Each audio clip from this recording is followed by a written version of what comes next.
राजभाषा या राष्ट्रभाषा के रूप में हिंदी। राजभाषा या राष्ट्रभाषा के रूप में हिंदी।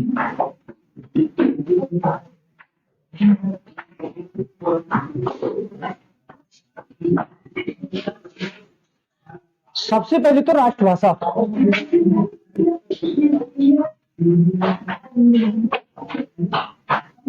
राष्ट्रभाषा क्या होती है?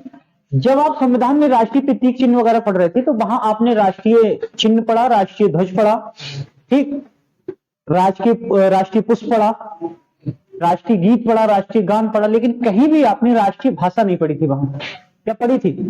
नहीं पढ़ी कहीं भी, क्योंकि भारत की कोई भी राष्ट्रीय भाषा नहीं है। सबसे पहला क्वेश्चन तो ये याद रखना, सबसे ज्यादा पूछा जाता है कि भारत की राष्ट्रभाषा है, तो हिंदी जो है वो भारत की राष्ट्रभाषा नहीं है।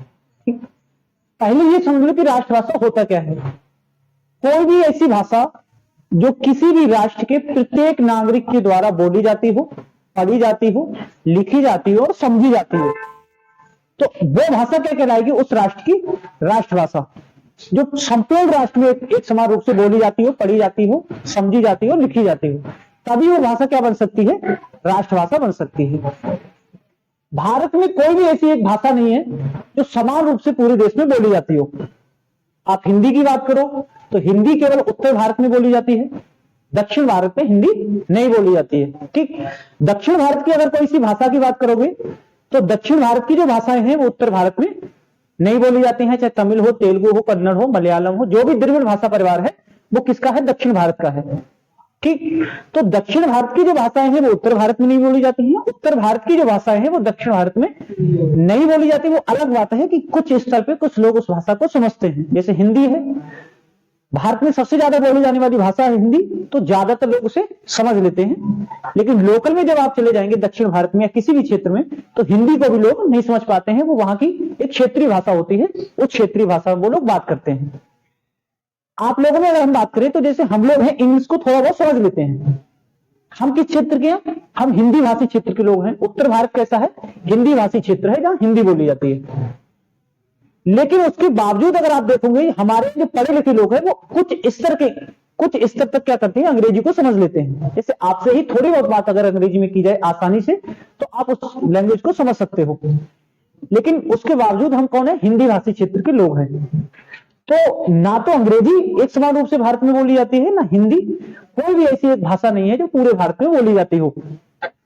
तो इसलिए अब राष्ट्रभाषा की डेफिनेशन यही है कि राष्ट्र के प्रत्येक नागरिक के द्वारा बोली जाती हो। अब भारत में कोई ऐसी भाषा है नहीं जो राष्ट्र के प्रत्येक नागरिक के द्वारा बोली जाती है, इसलिए हिंदी जो है वो भारत की राष्ट्रभाषा नहीं है। भारत जब आजाद हुआ, इस तरह की मांगे जब उठी राष्ट्रभाषा को लेके, तो लोगों ने अपने अपने विचार पेश किए, जिसमें सबसे ज्यादा जो लोगों का पक्ष था कि हिंदी को आप राष्ट्रभाषा बनाया जाए। उसको लेके कई सारे विवाद हुए। दक्षिण भारत के लोग इस बात को लेकर तैयार नहीं थे कि हिंदी को राष्ट्रभाषा बनाया जाए। राष्ट्रभाषा जब किसी भाषा को बना दिया जाता, हिंदी को ही मान लो अगर राष्ट्रीय भाषा बना दिया जाता, तो संपूर्ण देश में एक समान रूप से हिंदी अनिवार्य हो जाती एक कार्य के लिए, और उसके साथ में कोई दूसरी लैंग्वेज अनिवार्य हो जाती। दक्षिण भारत के जो लोग थे वो नहीं चाहते थे कि हिंदी को राष्ट्रभाषा बनाया जाए। इसको लेके आजादी में जो लोग हमारे शामिल रहे, स्वतंत्रता संग्राम के जो भी सेनानी थे, उनमें आपस में मतभेद था। तो उस मतभेद के कारण क्या हुआ? जो हिंदी थी वो हमारी राष्ट्रभाषा नहीं बन सकी। फिर सरकार एक फार्मूला लेकर आई जिसे त्रिभाषा फार्मूला के नाम से जाना जाता है।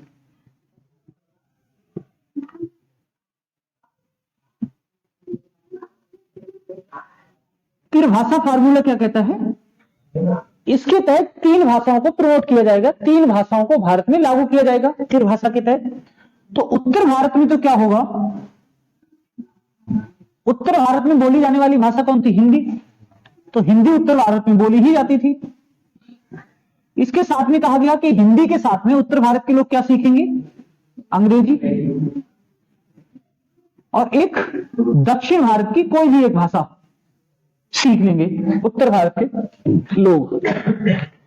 फिर यही त्रिभाषा फार्मूला दक्षिण भारत के लोगों के लिए लागू करना था। दक्षिण भारत के लोगों के लिए इसके तहत क्या प्रावधान था कि आप दक्षिण की एक भाषा तो जानते ही नहीं अपनी, कोई सी एक भाषा में जिसमें आप बात करते हो, दक्षिण भारत की एक भाषा। प्लस अंग्रेजी आप सीखेंगे क्योंकि अंग्रेजी का ज्यादा स्कोप है, अंग्रेजी तो पूरे राष्ट्र में सीखी ही जाती है, और इसी के साथ में आप क्या सीख लेंगे, हिंदी। अब आप इसमें देखो उत्तर भारत और दक्षिण भारत में क्या भाषाएं समान नहीं हो गई, जितनी भाषाएं उत्तर भारत में उतनी भाषाएं किसमें है, दक्षिण भारत में। तो जब दोनों एक समान रूप से पूरे भारत में समान भाषाएं लागू हो जाएंगी, उसके अगला जो स्टेप था उसमें यह था कि जब इस तरह से पूरे भारत में एक समान रूप से भाषाएं लागू हो जाएंगी, लोग सीख जाएंगे, तो आने वाले 15 वर्षों के बाद हम इन्हीं में से एक भाषा को क्या बना देंगे, राष्ट्रभाषा बना देंगे। और तो किस भाषा को बनाएंगे, तो प्रावधान रखा गया था हिंदी को हम क्या बना देंगे, राष्ट्रभाषा बना देंगे, क्योंकि उत्तर भारत में हिंदी बोली ही जाती है, दक्षिण भारत में 15 वर्षों में हिंदी का एक अच्छा प्रचार प्रसार हो जाएगा। फिर वो जो राष्ट्रभाषा की डेफिनेशन है वो भी कंप्लीट हो जाएगी, और हम कह सकते हैं कि हिंदी पूरे राष्ट्र में बोली जाती है। लेकिन हुआ क्या था, 1965 में ये जो राष्ट्रीय भाषा फार्मूला था, इसने बहुत ज्यादा काम किया नहीं, सरकार ने इस पर बहुत ज्यादा काम नहीं किया। तो 65 में आके जो अंग्रेजी थी उसी को सहायक भाषा के रूप में घोषित कर दिया हिंदी के साथ में।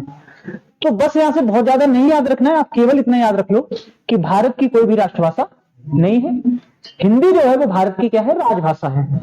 तो राष्ट्रभाषा तो होगी प्रत्येक नागरिक के द्वारा बोली जाने वाली, समझी जाने वाली और पढ़ी जाने वाली भाषा को राष्ट्रभाषा कहते हैं। भारत के अंदर कोई भी ऐसी भाषा नहीं है जो पूरे राष्ट्र में एक समान रूप से बोली जाती है। राष्ट्रभाषा के बाद जो दूसरी आती है वो होती है राजभाषा।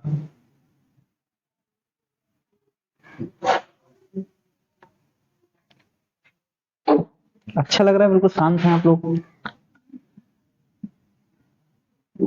राजभाषा, राजभाषा को जो प्राचीन समय था या ऐतिहासिक काल था उसमें हम क्या कहते थे, दरबारी भाषा।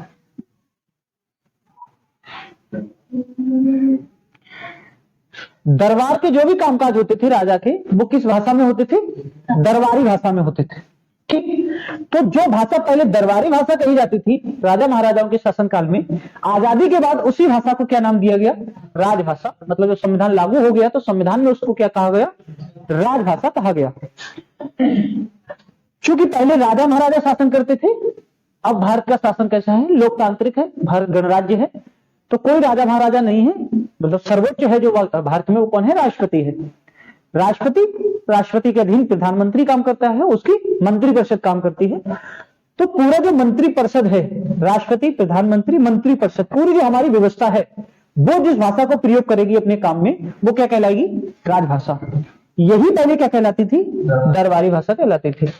अब दरबारी भाषा से जब कल आपने पढ़ा था प्रथम लोक भाषा किसे कहा जाता है, पाली भाषा को। पाली भाषा का सबसे पहले प्रयोग किसने किया था, महात्मा बुद्ध ने अपने उपदेशों में दिया था। फिर दूसरी राजभाषा, दूसरी लोक भाषा कौन सी कहलाती है, प्राकृत भाषा। और प्राकृत भाषा को किसने प्रयोग किया था, महावीर स्वामी ने। तो ये दो लोक भाषाएं आपने पढ़ी थी, पाली भाषा। और आप जब अशोक को पढ़ते हो तो अशोक ने अपने अंतिम जीवन काल में क्या, कौन सा धर्म अपना लिया था, बौद्ध धर्म अपना लिया था। और अपने जो पुत्र पुत्री थी उसको भी बौद्ध धर्म के प्रचार प्रसार के लिए भेजा था श्रीलंका। आपने ऐसा इतिहास में पढ़ा होगा। तो अंतिम समय में अशोक क्या था, बौद्ध धर्म का अनुयायी बन गया था। कलिंग युद्ध के बाद, कलिंग युद्ध के बाद उसका हृदय एकदम से परिवर्तित हो गया, बहुत ज्यादा नरसंहार उसमें हो गया। फिर वो महात्मा बुद्ध का जो मार्ग था, अहिंसा वाला मार्ग, उस पर चला गया। मतलब किसी भी व्यक्ति से हिंसा नहीं करना है, उसने युद्ध त्याग दिया। और युद्ध त्यागने के बाद अशोक ने क्या कर लिया, बौद्ध धर्म अपना लिया। बौद्ध धर्म जब अपना लिया अशोक ने, तो अशोक ने बौद्ध धर्म जब अपनाया तो बौद्ध धर्म की बहुत सारी शिक्षाओं को भी अपनाया। और उसी में से एक शिक्षा, क्योंकि बौद्ध धर्म के सारे उपदेश किसमें थे, पाली भाषा में थे, तो अशोक ने क्या किया, उसी को आगे बढ़ाते हुए पाली को ही क्या घोषित कर दिया, अपनी दरबारी भाषा घोषित कर दिया। अब दरबारी भाषा के कॉन्सेप्ट को जब हम पढ़ते हैं तो सबसे पहले अशोक के संदर्भ में क्वेश्चन पूछा जाता है कि अशोक के दरबार में कौन सी भाषा का प्रयोग होता था, पाली भाषा का। तो अशोक की दरबारी भाषा कौन सी थी, पाली भाषा थी। मतलब उस समय अशोक ने अपनी राजभाषा के रूप में पाली भाषा को घोषित किया। चलती रही, फिर बीच में बहुत ज्यादा राजभाषा या दरबारी भाषा के रूप में इतिहास प्राप्त नहीं होता है, बहुत सारी चीजें नहीं प्राप्त होती हैं। फिर जब हम आ जाते हैं मोहम्मद गौरी के शासनकाल में 1175 के बाद, गौरी जब भारत आया 1175, और गौरी के शासनकाल से लेकर जो अकबर का शासनकाल है 1605, ये जो शासनकाल है गौरी से लेके अकबर तक का, इस शासनकाल में जो भाषा है दरबारी भाषा है हिंदी। इस बीच में जो दरबारी भाषा या हम इसे कहते हैं राजभाषा, वो कौन सी काम कर रही है? हिंदी काम कर रही है। अब यहां से भी जब क्वेश्चन पूछेगा तो ना तो गौरी के बारे में पूछेगा ना इस हिंदी के बारे में पूछेगा। ये पूछा जाता है कि हिंदी को दरबारी भाषा या राजभाषा के रूप से हटाया किसने था? अकबर ने। और अकबर ने हिंदी को हटा के नई राजभाषा घोषित कर दिया, उसका नाम था फारसी। ये अकबर का एक मंत्री था जिसका नाम था टोडरमल। तो अकबर का जो मंत्री था टोडरमल, इस मंत्री के सुझाव पर अकबर ने हिंदी को हटा दिया राजभाषा से और नई राजभाषा घोषित किया। कौन सी राजभाषा थी? फारसी। आप लोग अभी नोट्स में ध्यान मत दो, ये आपके पास रहेंगे, आप उन्हें पढ़ना। ठीक, अभी जितना इधर बोर्ड की तरफ ध्यान दोगे उतना बढ़िया रहेगा। तो अकबर के शासनकाल से लेकर मतलब 1605 से लेकर और कब तक? 1833 ब्रिटिश शासनकाल तक, या कह सकते हैं लॉर्ड मैकाले के शासनकाल तक। लॉर्ड मैकाले आ गया था, विधि आयोग का उसमें अध्यक्ष भी बनाया था। आपने पीछे पढ़ा होगा लॉर्ड मैकाले को। लॉर्ड मैकाले ने सबसे ज्यादा काम किया था भारत में अंग्रेजी शिक्षा को लेकर। ठीक, तो 1605 से लेकर 1833 मतलब लॉर्ड मैकाले तक भारत की जो राजभाषा रही वो कौन सी रही? फारसी। ये समय है जिसमें फारसी दरबारी भाषा या राजभाषा के रूप में कार्य कर रही थी। फिर मैकाले जब आया 1833 में, तो मैकाले ने इस फारसी को हटा के भारत में कौन सी राजभाषा घोषित करती? अंग्रेजी। तो यहां से सबसे महत्वपूर्ण क्वेश्चन ये बनेगा कि भारत में अंग्रेजी को दरबारी भाषा या राजभाषा के रूप में किसने घोषित किया था? लॉर्ड मैकाले ने। लॉर्ड मैकाले आपने पीछे पढ़ा था, प्रथम विधि आयोग का अध्यक्ष ही था लॉर्ड मैकाले। काले काले कानून बनाने का काम इसी का था। ठीक, ये बताया था पीछे जब पूछा गया था सबसे काले कानून कौन बनाएगा, तो इसने हाथ खड़ा किया था, मैं काले, तो मैं काला हूं, मैं काले कानून बनाऊंगा। तो प्रथम विधि आयोग का अध्यक्ष भी कौन था? Lord Macaulay. और लॉर्ड मैकाले ने भारत में किसी अंग्रेजी भाषा को क्या किया? राजभाषा के रूप में घोषित किया। अब यहीं से अंग्रेजी भाषा क्या होगी? भारत की राजभाषा होगी, जो कब तक लागू रही? आजादी तक, या कह सकते हैं 1949 तक रही, जब तक कि हिंदी राजभाषा घोषित नहीं होगी तब तक। अब आप बताओ हिंदी को राजभाषा कब घोषित किया गया?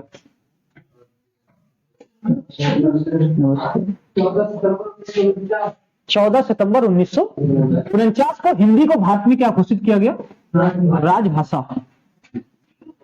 और 14 सितंबर 1949 से भारत की जो राजभाषा है वो क्या है? हिंदी है। इतनी आजादी मत दिखाओ वीडियो के चक्कर में, बाद में देख लेंगे, समय से आएगा बहुत कुछ निकल गया है, बहुत अच्छा कॉन्सेप्ट निकल गया है। ठीक, लेकिन अब सुविधा है तो आप वीडियो देख के उसे पूरा कर सकते हो, कोई बात नहीं। फिर ऑफलाइन की तरफ थोड़ा ज्यादा ध्यान रखो। 14 सितंबर 1949 को हिंदी क्या होगी? भारत की राजभाषा घोषित हो गई। तो ये जो दरबारी भाषा थी, दरबारी भाषा से कैसे आते आते हिंदी क्या बन गई? राजभाषा बन गई, क्योंकि 1949 तक संविधान लगभग बनके तैयार हो गया था।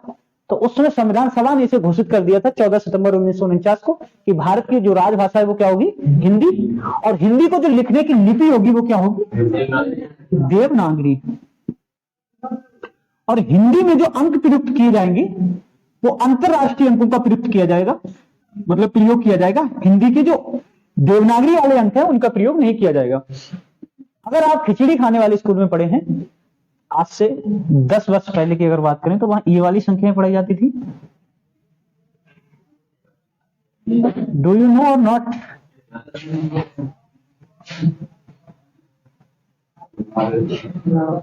अच्छा, 6 नहीं है, 6 बनेंगे पहले।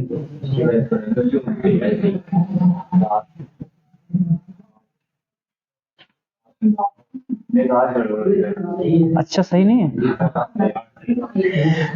किस किस को ये वाली गिनती नहीं पता है?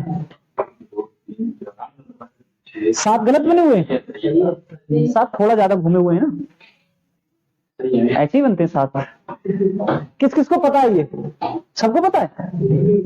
अब भी पढ़ाया जाता है स्कूल में? क्या पढ़ाई जाती है अब भी? अब नहीं पढ़ाई जाती। पता है, मतलब पहले आपने पढ़ी थी, आपने भी पढ़ी थी, सबने पढ़ी है। क्या ये वाली नहीं होगी?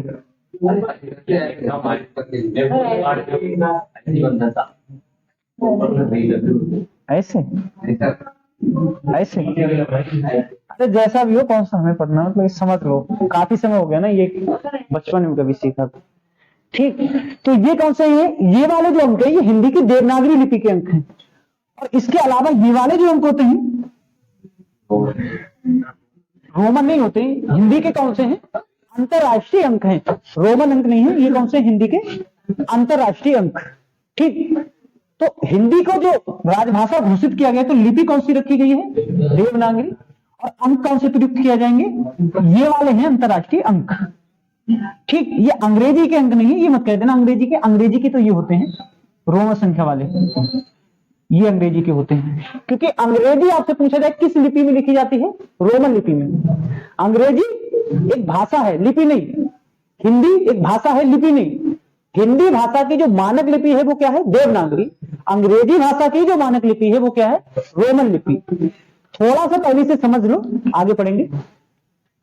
ये टोटल समझ में आ गया, कोई डाउट तो नहीं है?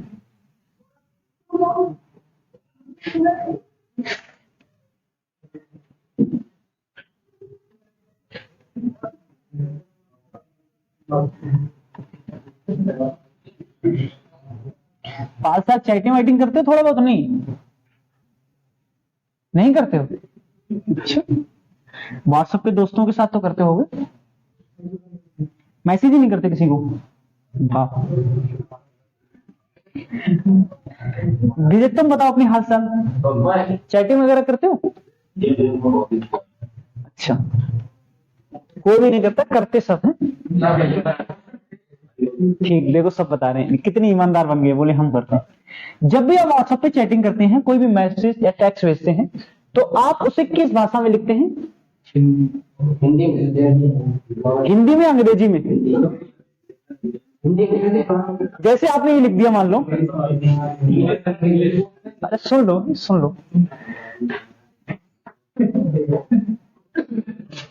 ये लिखा है बाबू,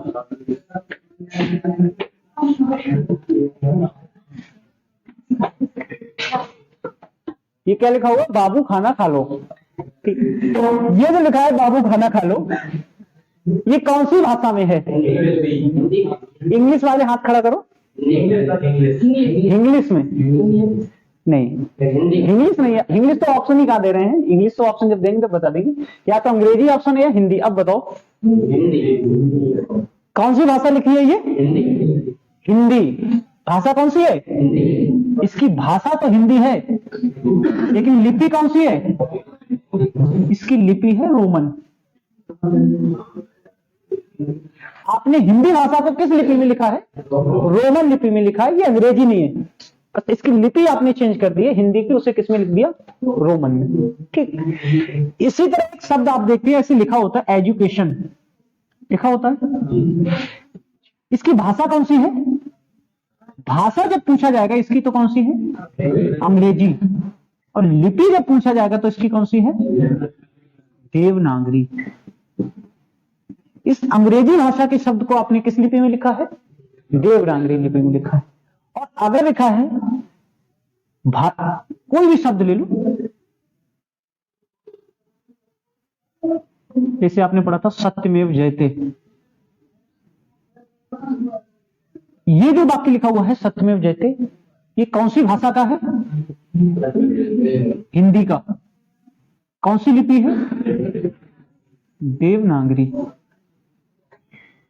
मतलब हिंदी की जो मानक लिपि है वो कौन सी है? देवनागरी है। बाकी लिख तो आप किसी भी भाषा को किसी भी लिपि में लिख सकते हो। ठीक, चाइनीज भाषा कोई शब्द है जो आपको नहीं समझ में आ रहा है, कोई भी शब्द, जैसे आपने यारलुंग पढ़ते हैं ब्रह्मपुत्र के बारे में, सांगपो पढ़ते हैं, तो सांगपो यारलुंग वही के शब्द हैं, चीनी भाषा के या तिब्बत भाषा के आप कह सकते हो। उससे हम अपने हिसाब से किसमें लिख लेते हैं? हिंदी में। जैसे हमने लिख दिया यारलुंग, तो यदि ये शब्द तिब्बत भाषा का है, लेकिन लिपि इसकी कौन सी है? देवनागरी। नहीं समझ में आई ये सारी बातें? आ गई ना? मतलब आप किसी भी भाषा को अन्य किसी लिपि में लिख सकते हो, लेकिन प्रत्येक भाषा के साथ में एक मानक लिपि लिखी जुड़ी होती है। मानक प्रयोग वही माना जाता है, उसके अलावा आप कर तो सकते हो लेकिन मानक नहीं माना जाएगा। आदर्श रूप जो होता है उसे कहते हैं मानक।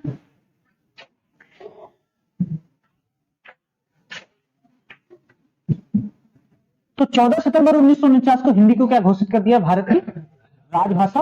राजभाषा नहीं, राजभाषा। ठीक, राजभाषा की सबसे पहले तो डेफिनेशन क्या होती है? तो राजभाषा की डेफिनेशन ये होती है, जो हमने पीछे भी देखा था, दरबारी भाषा ही राजभाषा कहलाती है। राज्य के कामकाज में प्रयुक्त की जाने वाली भाषा क्या कहलाती है? राजभाषा कहलाती है। उस राज्य जो अनुच्छेद 12 में आपने पढ़ा है, तो बहुत अच्छी बात है, हिंदी के साथ में आप संविधान पढ़ रहे हैं तो चीजें ज्यादा समझ में आ रही हैं, क्योंकि यही संवैधानिक भाषा, उधर आप पढ़ रहे हैं संविधान में, इधर आप किस में पढ़ रहे हैं? हिंदी में पढ़ रहे हैं। तो अनुच्छेद 12 के तहत जो राज्य है, राज्य का मतलब प्रांत नहीं, जो राज्य अनुच्छेद 12 में बताया गया है, उस राज्य के कामकाज में जो भी भाषा प्रयुक्त होगी वो भाषा कौन सी कहलाएगी? राजभाषा कहलाएगी। और भारत की जो राजभाषा है वो क्या है? हिंदी। 1949 में जब हिंदी को राजभाषा घोषित किया गया, तो वहां एक प्रावधान था कि राजभाषा तो हिंदी होगी, लेकिन इसके साथ में एक भाषा होगी सहायक भाषा। और सहायक भाषा कौन सी थी? अंग्रेजी। क्योंकि एक लंबे समय से हम काम कर रहे थे अंग्रेजी में, हमारे प्रशासनिक के जितने भी काम थे लंबे समय से किसमें हो रहे थे? अंग्रेजी में हो रहे थे। तो एकदम से चेंज करना इतना संभव नहीं था। जो भी अधिकारी वगैरह में किसमें काम कर रहे हैं? अंग्रेजी में। अचानक से आप इतनी जल्दी किसी भी लैंग्वेज को चेंज नहीं कर सकते। जैसे कल से ही आपकी क्लास में बोल दिया जाए टोटल इंग्लिश में पढ़ाया जाएगा, तीसरे दिन कोई नहीं रहेगा क्लास में। अगर मान लो ये कह दिया जाए कि कल से आपकी क्लास में टोटल इंग्लिश में पढ़ाया जाएगा, हिंदी के किसी भी शब्द का प्रयोग नहीं किया जाएगा, तो परसों तक क्लास में कोई बच्चा नहीं रहेगा, क्योंकि हम लोग जो है वो हिंदी भाषी क्षेत्र के हैं। एक टीचर यहाँ लाके खड़ा कर दिया जाए केरला का, वो टोटल इंग्लिश में बात कर रहा हो आपसे, अब वो आपकी बात नहीं समझ पा रहा है, आप उनकी बात नहीं समझ पा रहे हैं, फिर क्या होगा? या तो वो भाग जाएगा, या जहां तक संभावना है टीचर ही भागेगा। तुम्हारे कर्मों को देख के ऐसा ही लग रहा है।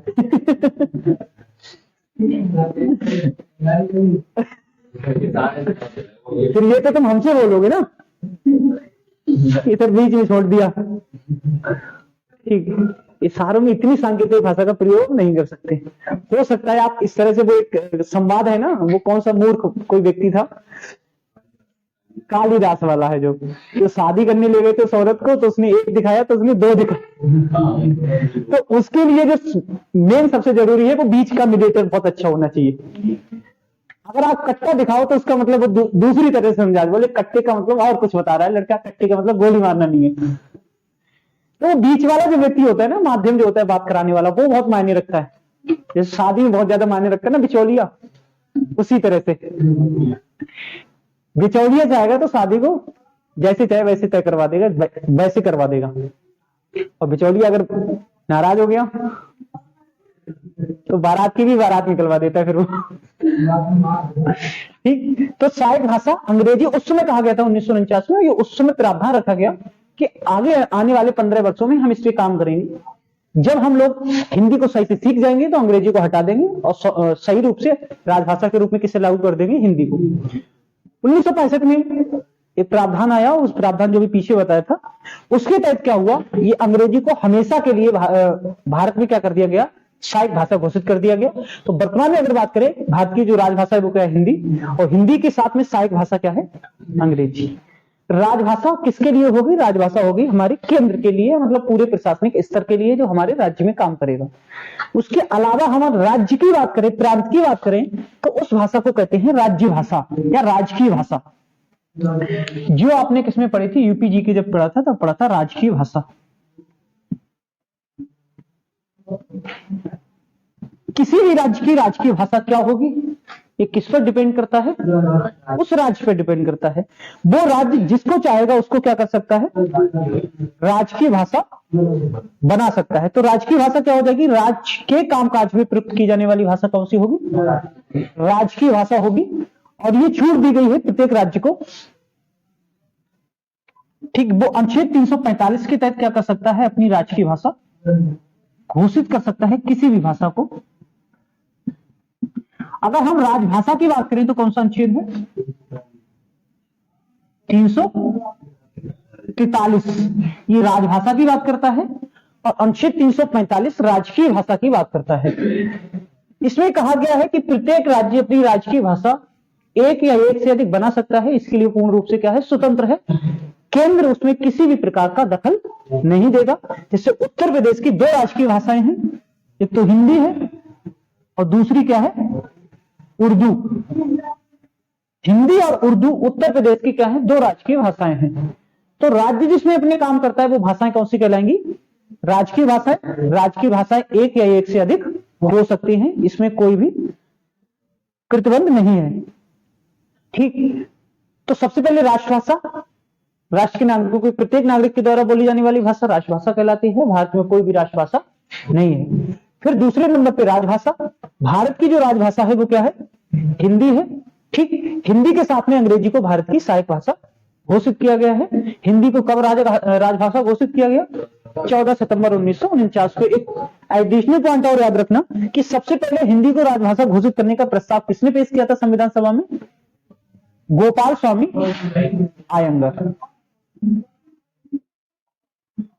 तो हिंदी को राजभाषा बनाने का प्रस्ताव संविधान सभा में किसने पेश किया, गोपाल स्वामी आयंगर ने पेश किया था। ठीक, तो ये क्या होगी आपकी राजभाषा, राष्ट्रभाषा और राजकीय भाषा। कहीं कहीं आपको पूछ लेता है संपर्क की भाषा।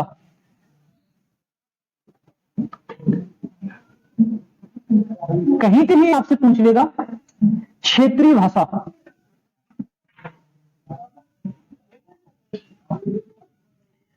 संपर्क की भाषा का मतलब होता है कि आपके साथ में कोई व्यक्ति किस भाषा में संपर्क स्थापित करना चाहता है, वो भाषा क्या कहलाएगी, संपर्क की भाषा।